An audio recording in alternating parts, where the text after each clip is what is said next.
All right. Look, thank you very much, everybody. Against my better instincts, we're going to start on time. So thank you very much for coming along to this morning's breakfast. It's a pleasure for me to welcome you all here.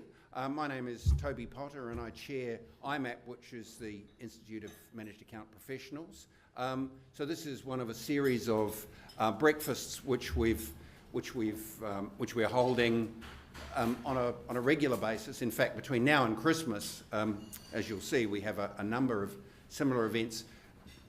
These seem to me to, as managed accounts develop, one of the investments is clearly a crucial part of the way in which good managed account services are going to be developed for advice businesses. And so through these breakfasts, we aim to focus each time on a little aspect of the investment process that goes into putting together managed account programs.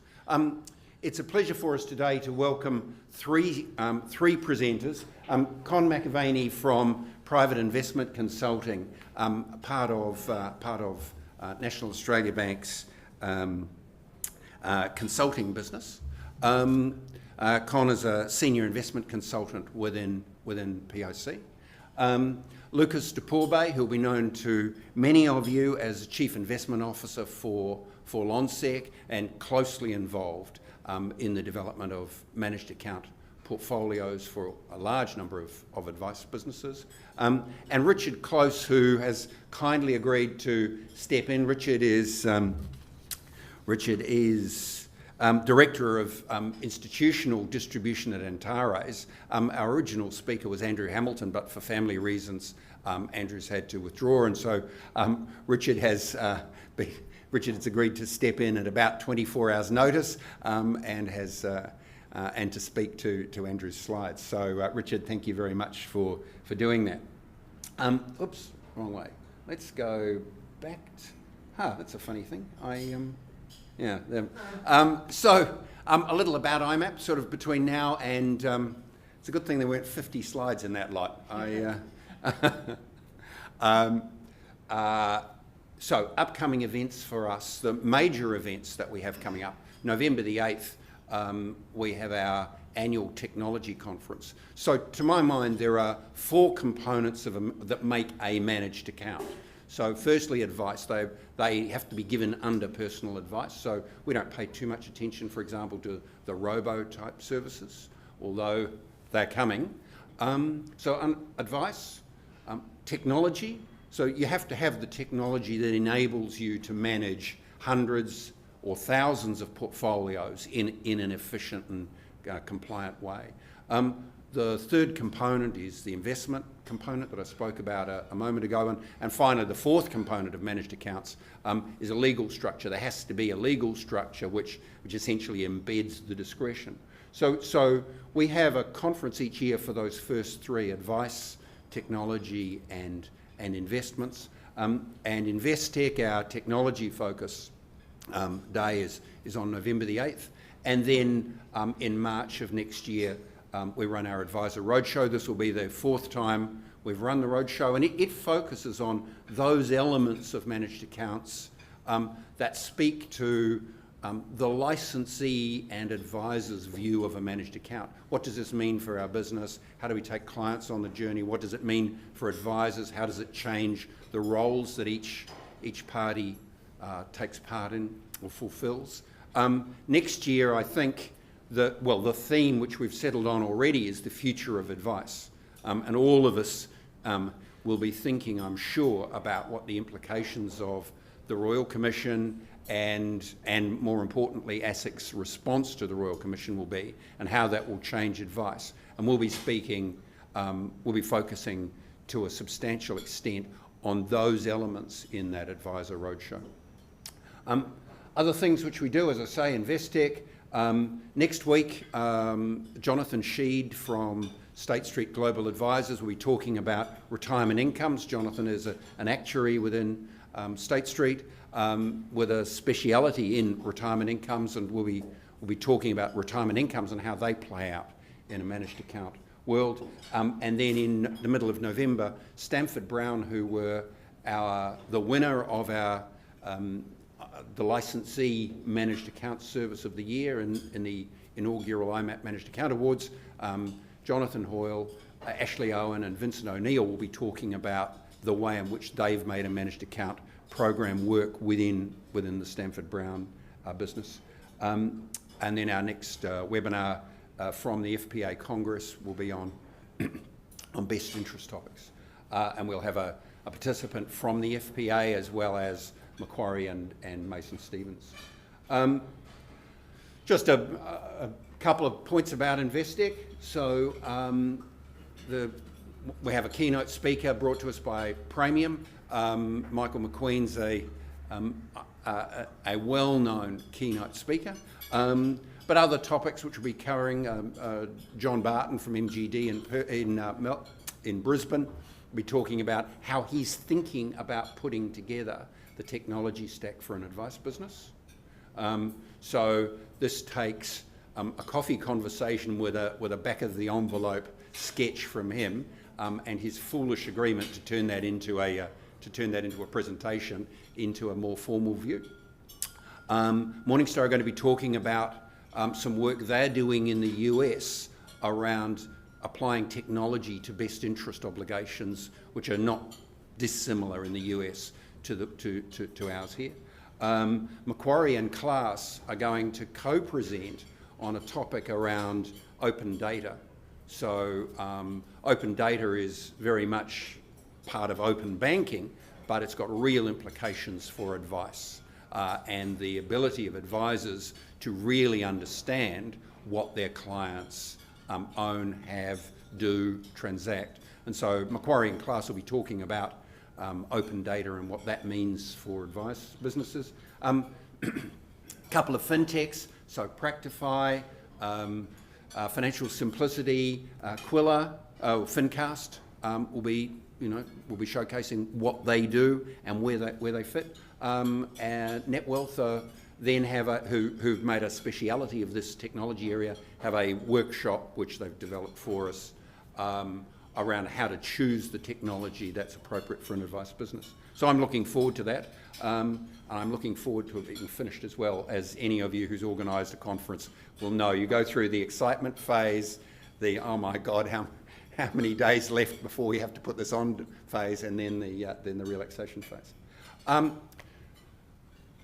Three things which we're doing, which I wanted to just talk a little about. So we run 3 community of interest groups, I guess you'd call them. So one of them is a data group made up of about 20 managed account providers and fund managers as we try and establish standards for the transmission of data between model managers and platforms. And as Tracy Abercrombie from Schroders and I were talking about today, there are a number of other areas, for example, performance reporting, for example, narratives around portfolios, and Tracy's current favourite, the transmission of rebates. Everybody, young industry, everybody's developed proprietary standards, and so they're all proprietary processes. And so a key part of what we're doing here is to try and get some agreed standards. What does a rebate file look like? What's in it? How often? So on and so forth. What does a file that transfers model changes from the manager to the platform look like? Regulatory group, which Adam Seckham, who'll be known to many of you from BlackRock and Implemented Portfolios, is convening. That group is really there to try and manage our relationships with ASIC, and so as a two-way flow, both making sure ASIC understand about managed accounts and making sure that the managed account community, you all and your colleagues, understand a little more that we can transfer to you ASIC's, and the regulators' feeling about managed accounts. We're currently compiling a submission for the Royal Commission, focusing on 5 of the questions which the Royal Commission asked in its interim report. Can conflicts be managed? then a set of questions about whether advisors should be able to be product manufacturers or whether product manufacturers should be able to give advice. And then the last question is, do we need structural change? So we're putting together a submission by the end of next week addressing those questions. And some of you may have seen an email from us last week inviting your feedback, and we've had quite a bit of feedback on those questions. And then next year we'll be putting together an investment group to help focus these types of sessions and our portfolio management conference on what topics should we be covering, who should we be involving in that. I'm actually looking for a convener for that at the moment, so if you have any suggestions, I'm open to them. So without further ado, and that's been plenty of ado, let me hand over to the first of our speakers, Con McAvaney from Private Investment Consulting. So the format of today is that I put to each of them the proposition that developing a portfolio for a managed account client, you have to really be conscious of the risks that portfolio has to be set up to face into. And they should talk to the risks that seem to each of them to be the most significant risk or risks that currently face a client. And so the format of today's session is each of them is going to talk for 5 to 10 minutes about the risks that seem to them to be central or key or of most importance to putting together a managed account portfolio. And then we'll have a panel discussion to try and draw together a portfolio that reflects each of their, or deals with, or combines each of their views. So they've each only got essentially one slide, or in some cases one's interpreted as two. Just a slide to really talk about risk in a managed account portfolio construction sense. And then we'll try and draw those threads together into the way a portfolio might be constructed. So, Con, over to you. Thanks, Tony. In terms of what we think really about what the key risks are, I've got one slide, so hopefully that does help me to get focused. So we've got two groups of clients, if I'm to simplify it. Basically, we help advisors trying to construct portfolios for their clients who are either accumulating or they are in retirement phase, or they might have some not-for-profit clients who are really trying to maximize the income that they get from their capital so that they can fund their activities either into perpetuity or for a very long time. And pretty much I think the risks on the latter look quite significant for us, particularly in the context where we are, because they're faced with sequencing risk, where basically they have put in large sums of capital into their portfolios already. They've put large sums of cash flows, and pretty much we've had a very long bull market. If it's bond markets, it's almost like 30 years of yields coming down significantly. And if it's equity markets, pretty much from about 2009 or 2010, basically it's been a one-way trip. And if you look across many asset classes, particularly growth assets, last year you were looking at about between inflation plus 4.5% to about inflation plus 17.5%, thanks to the weakness of the Aussie dollar relative to the US dollar. And even if you had to go back, say, 5 years, 7 years, pretty much you're seeing a sort of a spectrum of returns. So investors really have been beneficiaries of good growth in terms of growth assets in particular. And fixed income assets have held up reasonably despite the long duration and sort of interest rate sensitivity that they do face in terms of where the cycle is at the moment. So pretty much our ideal scenario would want to make sure that we can smoothen the profile or the journey of those group of clients, particularly in the drawing down phase or just about to get into the drawing down phase, because they might end up having to downsize their lifestyles, or they have to reduce whatever their budgets are. And so for us, that's a key risk. So when we're building portfolios pretty much that have got two objectives: the real return objective and a risk objective, which we prefer to express it as the limiting the number of incidents of negative returns in any sort of considerable period of time. Typically, we take the 20-year number as the sort of a standard period we use. And so that sort of number gives us an idea of, how much investors can sort of lose and participate on the downside. And so with that context, that is what we face. I think I want to just maybe start to sort of focus it and say, what you also see is that you've got your equity markets on one side or growth assets on one side, then you've got your long duration fixed income assets on the other end. And typically, we portfolio constructors have always leveraged on the diversification components that come out of your fixed income assets being able to diversify your equity markets. But then with that being said, we've seen times whereby actually those correlations, when you actually need them the most, they break down. And so the question is, there is a gap that typically exists whenever we face situations that we are in at this point in time. Markets tried to correct in the last few days or in the last week, but as they did in February, I think we've seen that they're starting to kind of come up.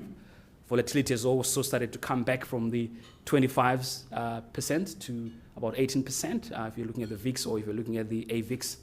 And so this chart basically helps me just to bring the kind of key point for us as to what we are concerned about is the breaking down of those traditional asset classes correlation structures. And so if you were to look at, I've got a group of the red or brown sort of bars, that's your growth assets, and then the green ones are your fixed income related assets, and then the blues are kind of aggregated alternative investments. And so we think that that's where, if you want to diversify or sort of try to mitigate some of the potential risk in your growth assets, where we see high levels of elevation in terms of valuations, you can see that almost at every crisis sort of point in the last, whether it's the 97 Asian crisis, the GFC, they've sort of, even though they've tanked similarly to equity market, they've actually held up quite well or better than your sort of traditional asset classes. So we think that in sort of constructing portfolios, that should be looked at and considered quite carefully. I'm going to pause at this point. Yeah. All right. Now what I'd like to do is hand over to Lucas to talk about Lonsec's view of the key risks that we're facing into at this stage. So my chart's quite different.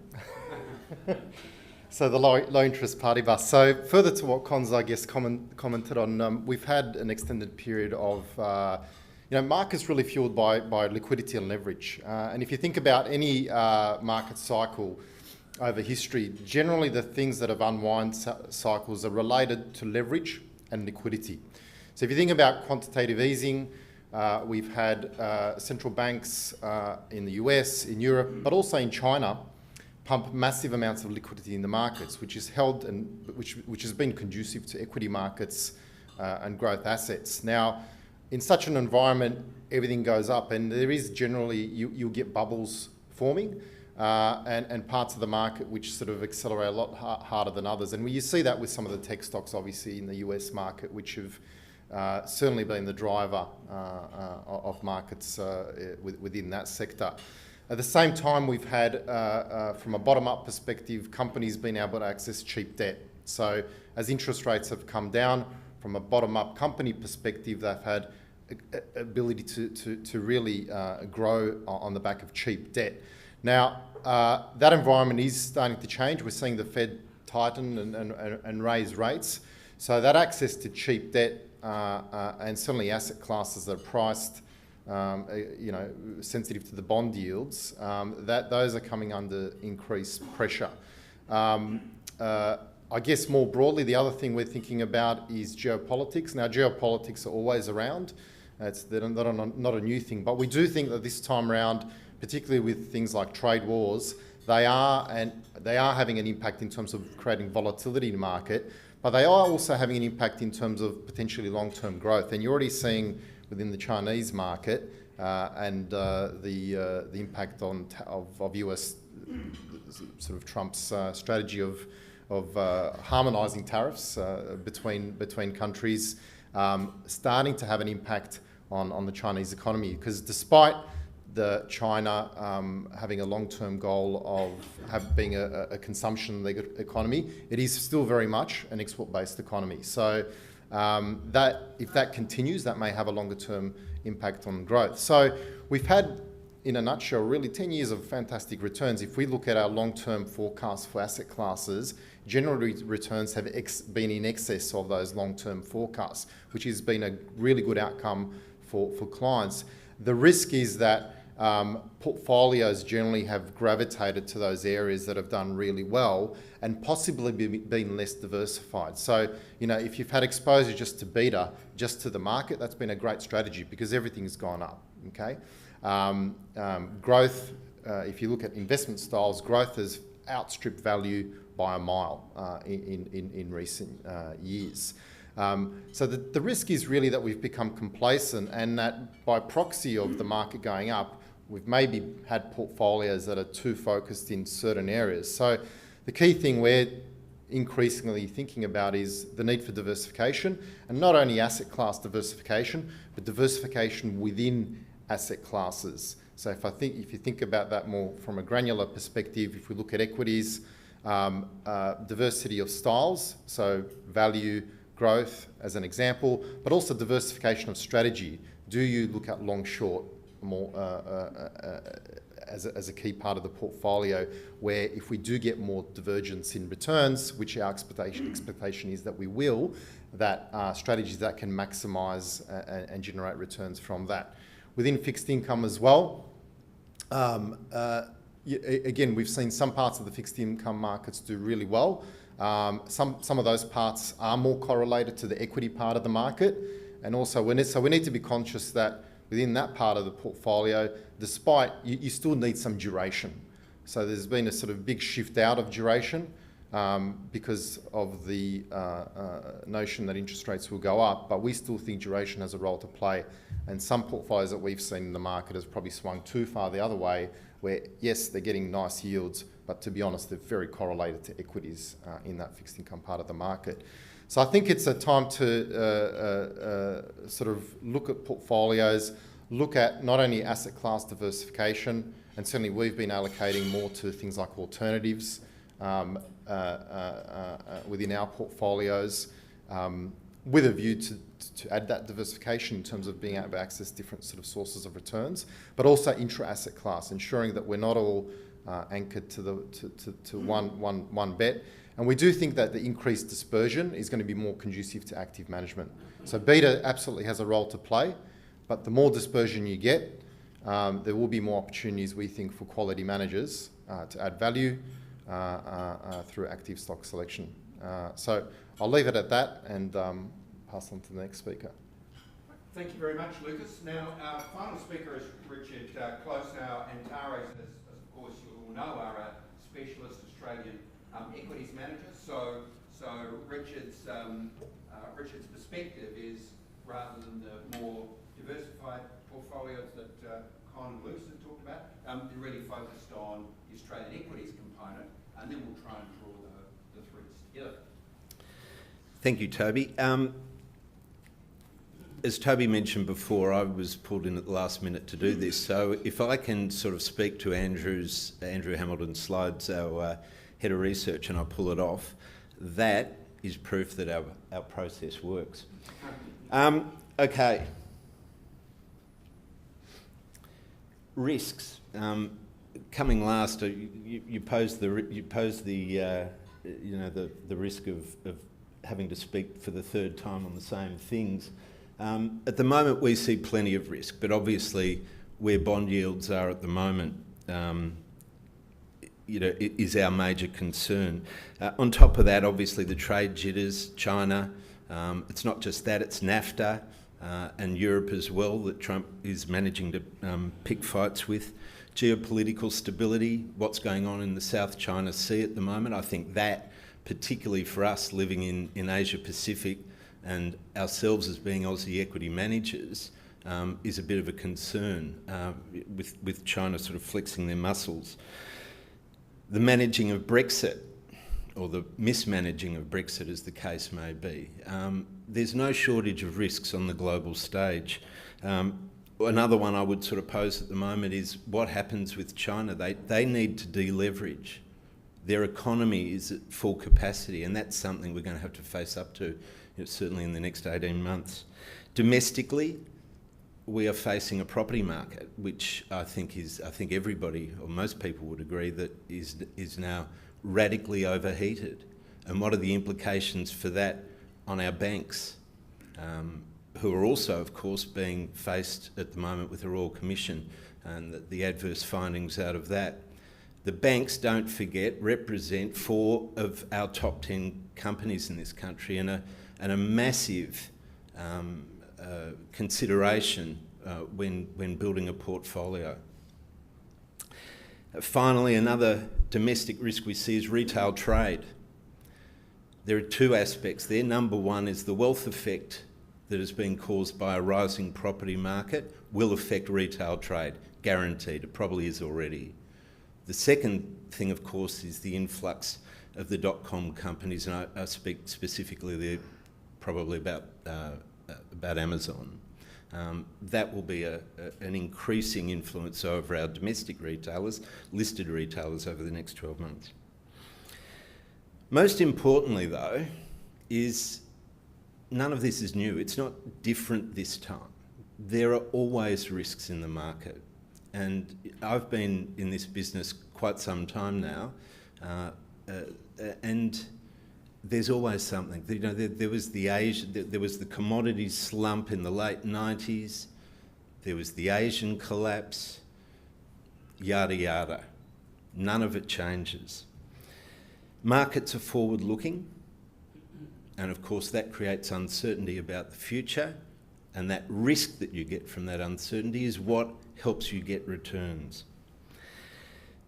We were asked to speak about what we saw as the major risk, though, at the moment. For us, as Aussie equity managers, valuation is the concerning thing for us.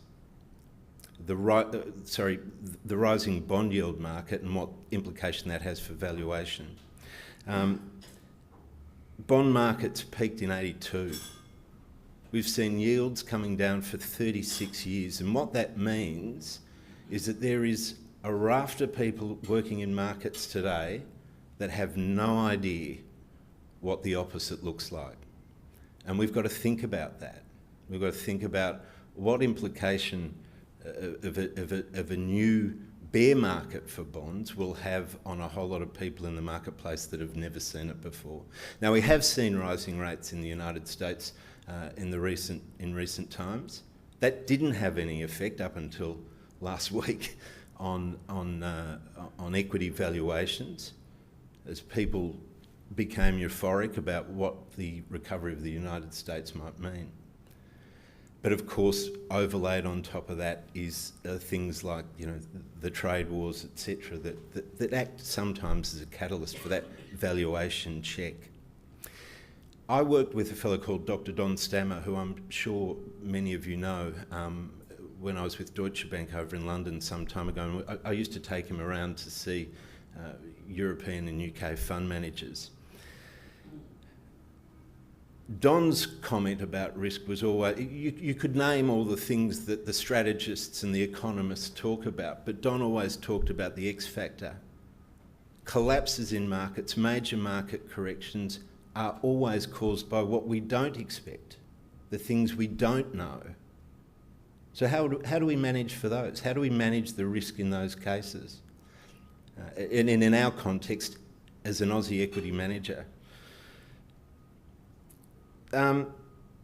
for us, the rising bond yield market has an impact on our valuations. And as long-term managers of equities, valuations are the number one thing for us.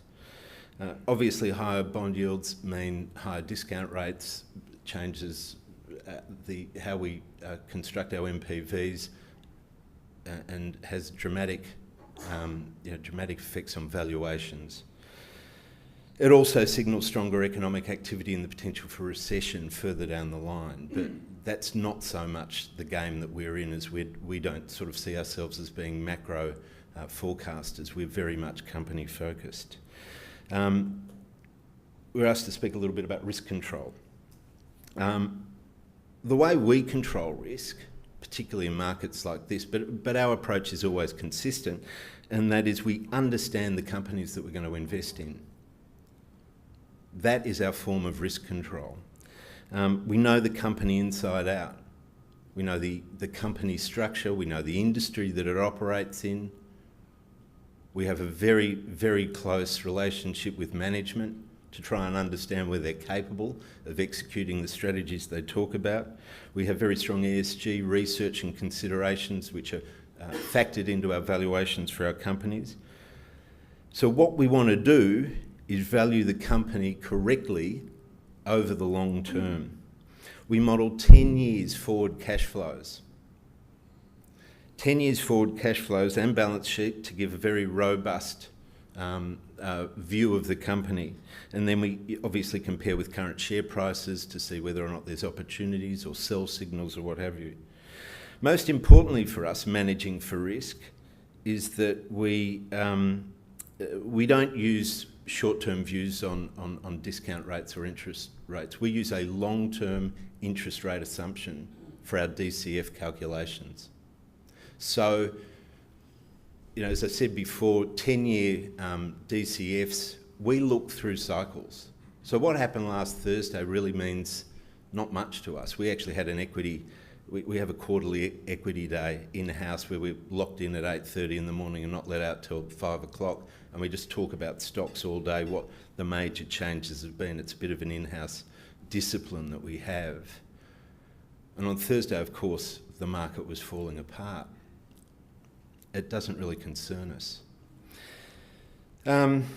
On top of that, obviously, we do lots of scenarios and sensitivities across our companies, so we understand the range of potential outcomes that we could potentially come across. We have 8 analysts, and we do 120 stocks. That's an average of 15 stocks per analyst, compared with most other fund managers who are doing around about 30 or 40 stocks per analyst. That's another way of managing your risk. We know the companies inside out. And does it work?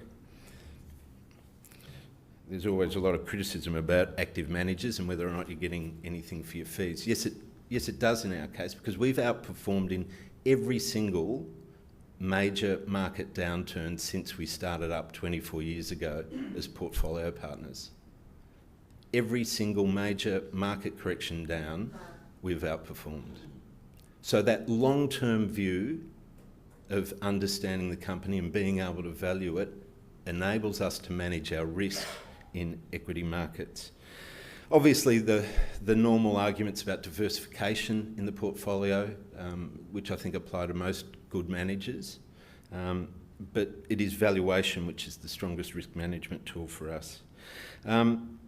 Just before I finish up, we're not a value manager and we're not a growth manager. So yes, we've probably not done as well as perhaps we could have with this sort of frothy market that we've seen over the last 10 years, but particularly the last 18 months.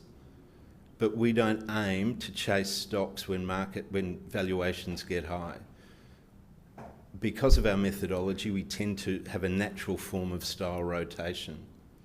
So with that 10-year DCF, we will move between value and growth, depending on where we see the market at the moment. Hopefully we don't plunge off that cliff when growth stocks do what they did on Thursday, and what I suspect they're probably going to do at some stage in the next few weeks again. And similarly, we don't sit around for 10 years with a deep value hat on, waiting for something to happen. I think it was Buffett, may be wrong here, but Buffett who said, you know, value managers always sound like the smartest people in the room, but it's the growth managers who get rich. I might pull up there. Thank you, Richard. Now, so before we get going on a more generalised discussion, are there any particular questions which you have of any of our three presenters about their content?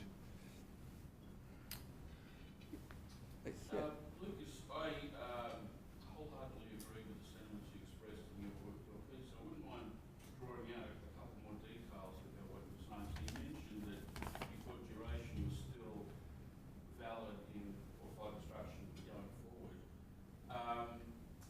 There's two types of duration. There's interest rate duration and credit duration.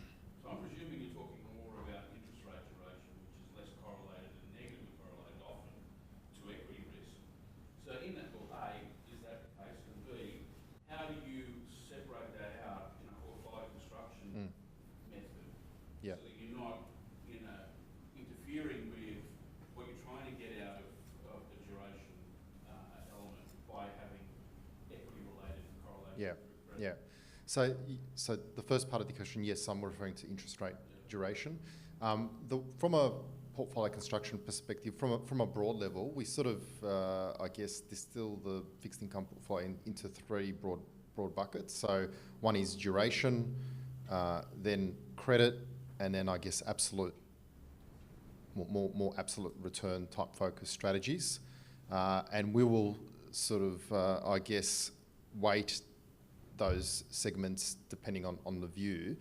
How we practically implement that. So, you know, for the duration aspect, we'll tend to have exposure to managers that are benchmarked against a more traditional, you know, whether it's the composite or the global ag active strategies at the moment. But generally will have a longer duration within their portfolio.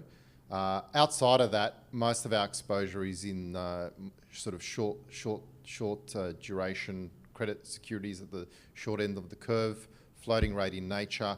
We haven't been chasing any of the high yield parts of the market. So it's tended to be sort of conservative floating rate type securities that we've had exposure to. And maybe that, from a return perspective, we've missed out because we haven't been in some of those high yield, but we're pretty comfortable with that, being at that more conservative end. But it does become, from an implementation perspective, where it becomes challenging is obviously many of you, there's been a lot of different bond strategies come out to the market. You've had a lot of these sort of, call them index unconstrained strategies that can go anywhere between cash right up to emerging market debt and high yield and so forth. So the sort of rule of thumb I use is to say, well, what's the objective? If your objective is cash plus 3, well, that's a pretty, high objective for fixed income. So you will have to, that manager will have to be taking on a fair bit of risk to get that return. And there's nothing wrong with that. Our view has been to be more conservative, though, in that part of the market. The other question I had for you was around alternatives, and you mentioned that A, you were increasing your weighting, but B, you mentioned long short, and to my mind, in the alternative space, it's the opportunity to, because beta is kind of pretty much either very expensive or expensive in almost any asset class. So the alternatives space offers the opportunity to get non-directional, like relative value, alpha rather than directional. Yeah. So from mentioning long short, is that the sort of what you're seeking? And outside of just playing long short, are there other strategies? Yeah. So within alternatives allocation, generally what we've been as a I guess call it a anchor approach, we've gone for more diversified strategies. So whether that's sort of systematic sort of diversified beta strategies or sort of alternative beta strategies or your multi-asset type structures that can have elements of relative value. They might be, looking at currencies, bonds, equities, on long and short and so forth. So a more diversified approach. Now, a lot of these strategies haven't done as well in recent years. So even your managed futures strategies haven't done as well. But you wouldn't expect them to do well in the environment we've had in recent years. So that's probably the area we've been focusing on the most. In terms of long-short equity, we actually, depends what type of long-short. So market neutral, we'll use that more in a pure alternatives allocation. But long-short managers which really have, a beta of, 0.6 or, we just include that as part of equities as more of a, variable beta type strategy where the manager can manage their exposure to the market by shorting and cash. Now, Richard, Antares has a long-short fund in the Australian market. Do you want to talk a little to this point about the role of long-short? Yeah, look, I'm not actually. If you go back to that slide, I didn't speak to this. That actually happens to be. I knew this. That was Dorothy Dixer. I needed that. Our high growth strategy by Richard Dixon. Interestingly enough, that green. This is attribution analysis, by the way, for those who don't know. The blue bars are the part of our performance which come from style, which is value growth, i.e. not much. The yellow is sectoral returns. The grey bars, it says here, could you just move your head for a second, Lucas? Is a return adjustment, but because Richard does a fair amount of inter-month trading, this is a monthly attribution chart, so it doesn't actually pick up the intra-month trades. And so there's probably a component of each of those in that grey adjustment. But where we get most of our alpha here is stock-specific return on the long and short side. And the black line is the 12-month, is the absolute 12-month active return. There's an orange bar there for active country return, which is effectively the role of currency in the earnings of Australian companies. So there'd be an effect there from companies like CSL or Qantas or what have you. We don't, as a house, have a view on talking to investors about the role of, this is a 1-20-20 strategy, but we do know at the moment it's becoming an increasingly more attractive alternative for investors, and we've seen a lot of money go into it. Interestingly, we've seen a lot more institutional interest in it, particularly over the last 3 or 4 months. So that gives you some insight into the way the institutions are thinking about the alternative space.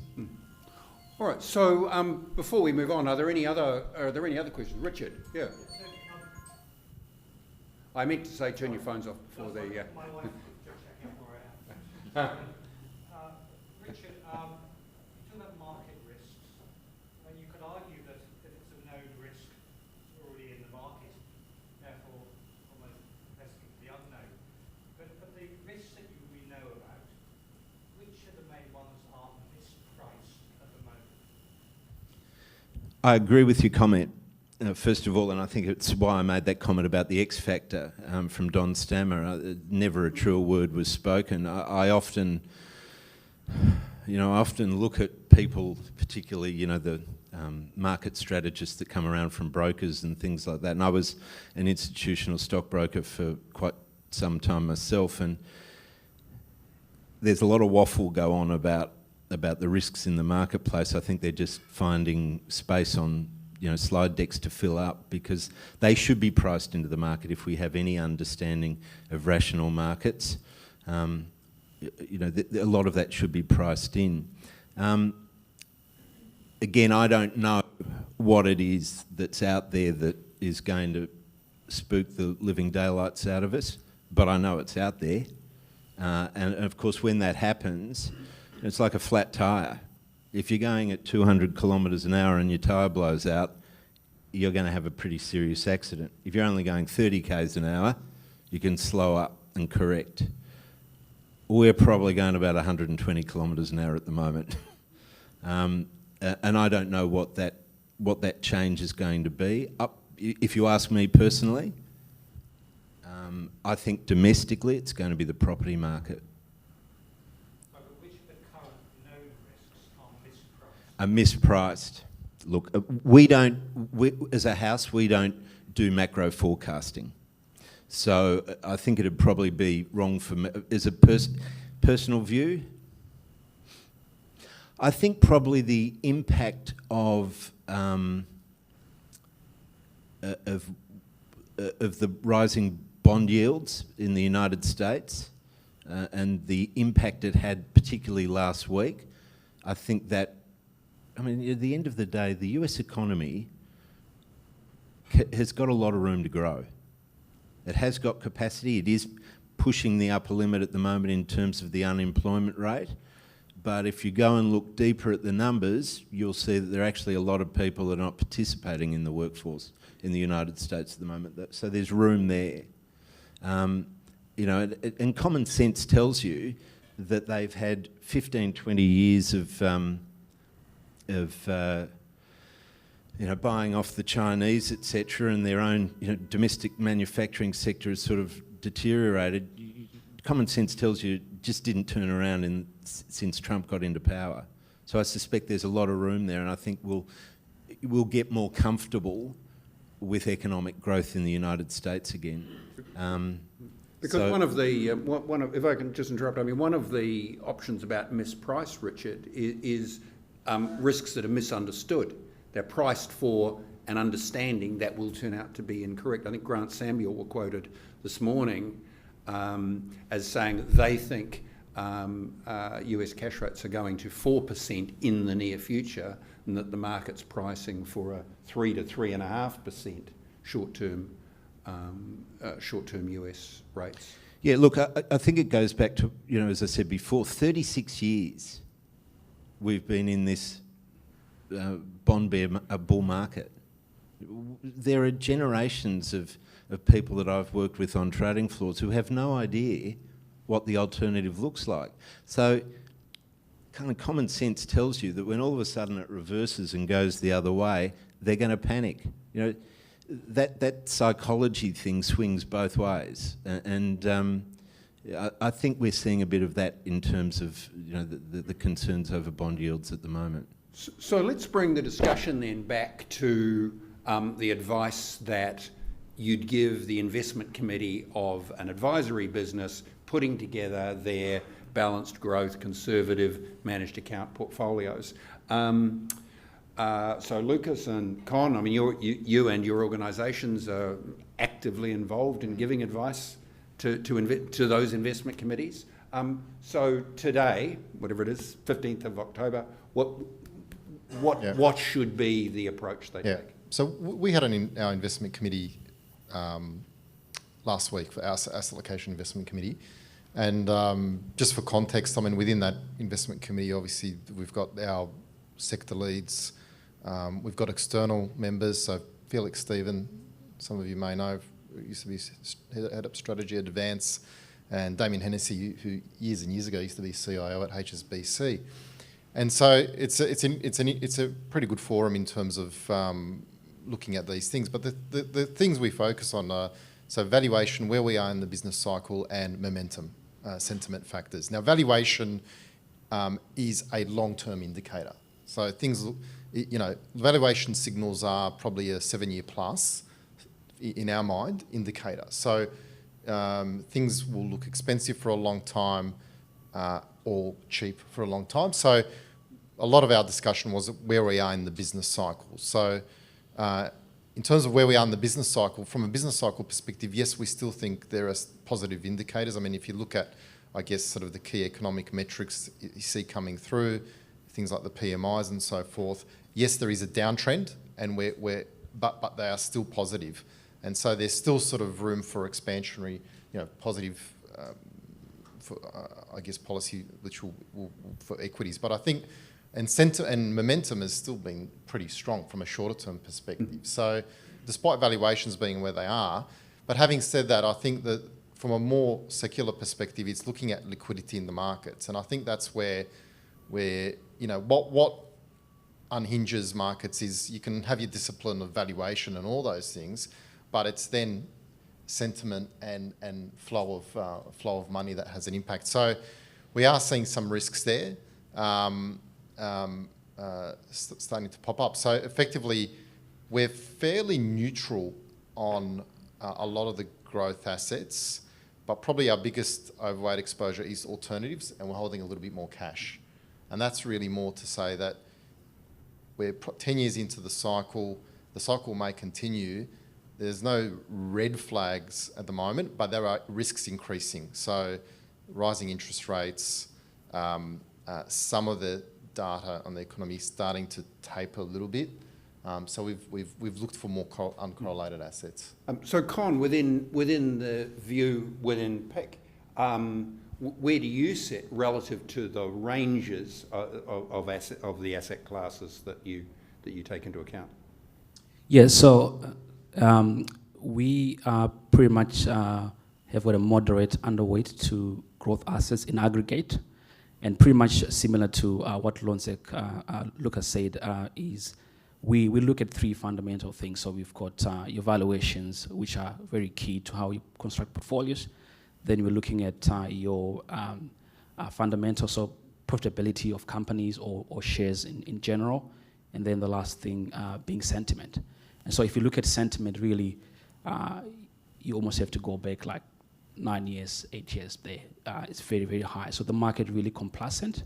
So whether you're looking at the VIX just before we had this recent slight correction, or you're looking at the amount of debt that is being taken to leverage equity portfolios, really it's kind of very, very high, giving you that sense that, there's a kind of disconnect in terms of where valuations are versus where sort of people are wanting to keep on piling in money. And so we have been in this space maybe for the last while in terms of the aggregate growth assets expensiveness. So really, we think that there are pockets of value that are there. So if you look a layer below, so when you start to look at the styles, you find that a lot of the portfolios, they will be kind of overly exposed to things like your momentum factors, to your sort of dividend factors that overly skew portfolios.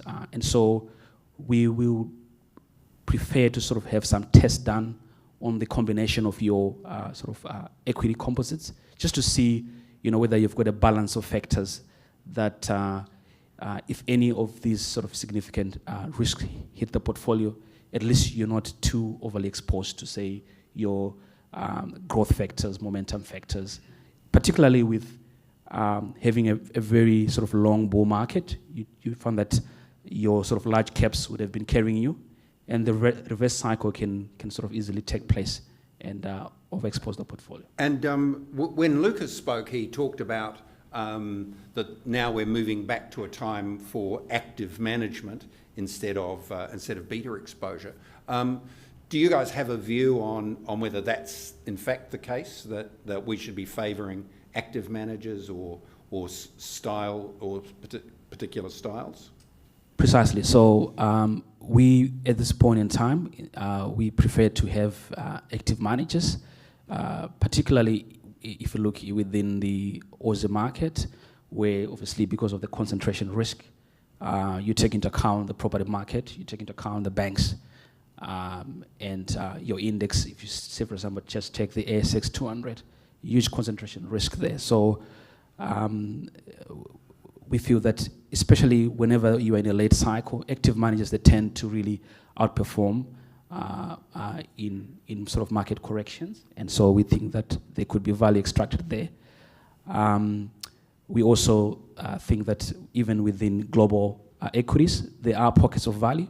So for example, if you look at the US market, a large chunk of the of what's driving the market up is, we feel that is the potential share buybacks. There are numbers being thrown out there, but some of them are talking about $1 trillion of share buybacks in terms of US companies. But if you look at the European market, there are some pockets of value there, a bit of emerging markets, despite the sort of underlying risks. So we think that if you just look at aggregate valuations yes, market's expensive, but there are some pockets of value that can be extracted, and hence why active management. Probably one of the interesting comments specific to managed accounts. So, I mean, a lot of this stuff is applicable to any sort of investment structure, but for managed accounts, I mean, I think the interesting thing, and I've observed this with some portfolios, not across the board, but if you think about managed accounts, there are multiple layers of fees, right? So there's the underlying investment management fee, there might be a model management fee, and if it's an SMA or something, it could be an RE fee, and then obviously platform fees. So one of the things that we've sort of seen in managed accounts is a lot of clients sort of say, well, we need to get control for cost, total cost of the portfolio. And in a bull market, and we've seen this, there's sort of been this sort of assumption, well, you know what, you just get beta exposure that's cheap. And there's nothing wrong with cheap beta exposure if it's driven by an investment thesis, right? So we still will have some exposure to cheap beta. But I think the danger is that the exposure to cheap beta is driven by a structural thing of the investment structure rather than an investment reason. And so it'll be interesting to see, you know, I mean, even talk about Aussie equities, there's been an assumption I would just get some cheap beta and it's fine. Well, that may not necessarily work out as well if we do get an environment that is more volatile and you get more dispersion in returns and dispersion in between sectors, stocks and so forth. So probably just a point worth making. So does smart beta there have a role in your thinking in trying to address that sort of combination of it cost does. and it's interesting actually. So, I mean, you've got to look through what the rules are with some of these smart beta strategies because you know, some of them can be very simplistic and they work until they don't work, right? But I think we have been monitoring some of these smart beta strategies. So, for example, you know, the quality factor. We've seen quality as a factor. If you look at any, say, global equity manager, has done pretty well over the last sort of 8 years or so. So one of the things we've sort of done is look at, well, if you look at the quality managers and then you get a smart beta quality factor, to what degree has that been very correlated to the active, the fully active manager? And we found in some instances the correlation's been very high. So in that instance, you've got to say, well, first and foremost, has that manager really added a lot of value if really they're a quality manager above a quality sort of benchmark? And then if not, does it warrant a smart beta exposure because you could probably get it at a third of the cost? So we have in some portfolios... Shut your ears, Richard. No, but we have... but that's the reality, right? So if you're... I think at a minimum, if you're a value manager, growth, whatever manager you are, from an investment perspective, starting to look at benchmarking against those smart beta indices to see whether, is it just sort of... Are you really adding, if you say a value manager above that factor? And then, so they have a role to play. We have used some smart beta strategies for components where we found actually that, close, 80%, 90% of the time we're getting a similar outcome. Are there other questions from the floor? So Richard, a question for you as a portfolio component, Antares is a portfolio component. When you think about talking with portfolio managers or putting together diversified portfolios, how do you position what you do as part of their broader strategy? Well, we probably don't. We don't do that. I mean, we're just managing portfolios individually. We don't have communications with other fund managers when we're talking about. We don't have a role to play in a broader diversified portfolio. I'm not quite sure which. My question was if a portfolio manager, if Lucas, for example, asks Antares, where do we sit? Right. Well, we have two particular areas. So there's one which is probably the older part of the business and more of the retail part of our history. We started off as portfolio partners. Aviva bought us. Aviva then got rid of us, and we went to NAB Asset Management. We're one of the boutiques, one of the fund managers that sit below there.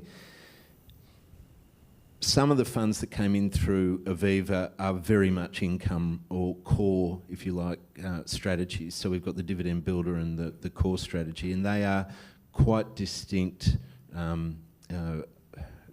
income products or almost a risk management tool as they're used in within MLC.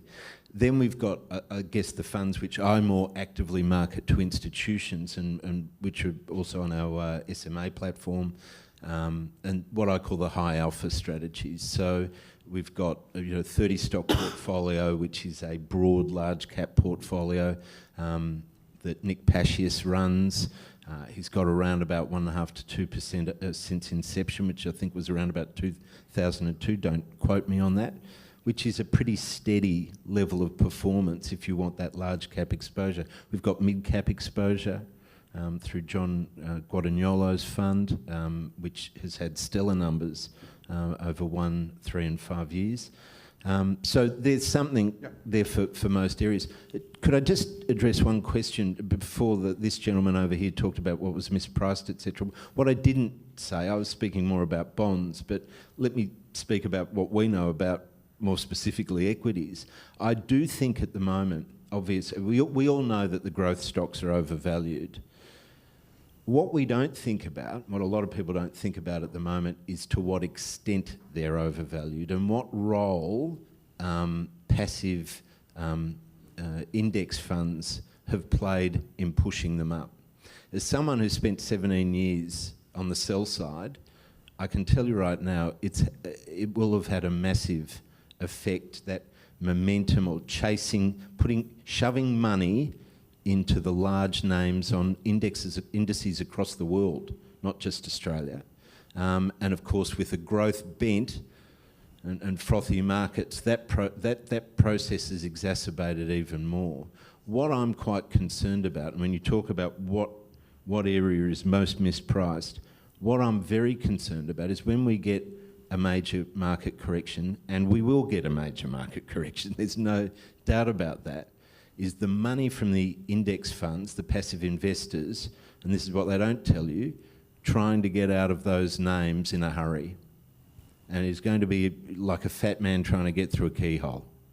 They won't be able to do it. So that's a concern for me, and you'll see a significant level of mispricing when that happens. Can I just add something Yep, to that? right, Because yes. A bit of a passionate bent of mine is that it's not just the growth of that in the large cap space, but the expansion of those products into other markets that are even less liquid. Yes. Like Yes. high yield, emerging market debt, and all sorts of other markets for the chasing of beta at a low cost has created a massive mismatch between the ability, the amount of money that's in there, and the ability of that money to get out of that market when they want to. And it's definitely a risk in the big cap space, but it's much more of a risk in these kind of high yield and other areas where. And Lucas. Well, Yeah, sorry, go on, Richard. Yeah. excuse me, someone has been sitting here trying to, no, it was an alarm. Sorry. I was going to say, Lucas, in his initial comments, said markets are driven by liquidity and leverage, and it's. It has been the sheer weight of money, and when you work on an institutional trading floor and you see the big index funds and what they do every day, you know that that's great. It's great for business. It's fantastic when you're an insto stockbroker, but it's got to come out when markets go down, and that's what people forget. And the big index funds, and challenge me if you want, but the big index funds, I don't think have put enough thought into how they unwind their positions when markets correct. We will find out who's swimming nude when the water goes out. All right. Well, look, thank you very much. Please join with me in thanking our three panellists. On your table is a a document, a white paper on managed accounts, which I wrote, as I said to MLC, 3 weeks to write it, 3 months to get it through compliance.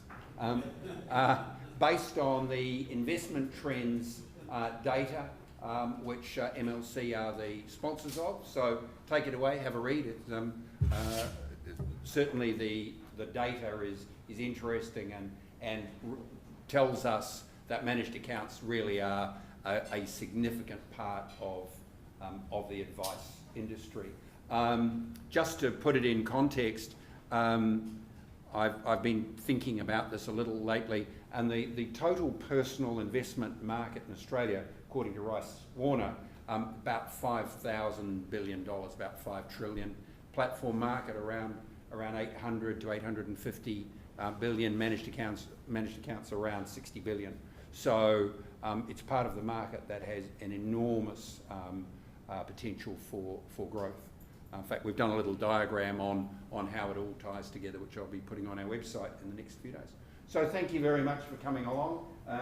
Con, Lucas and Richard, thank you for your participation, and we look forward to seeing you at future IMAP events. Thanks very much.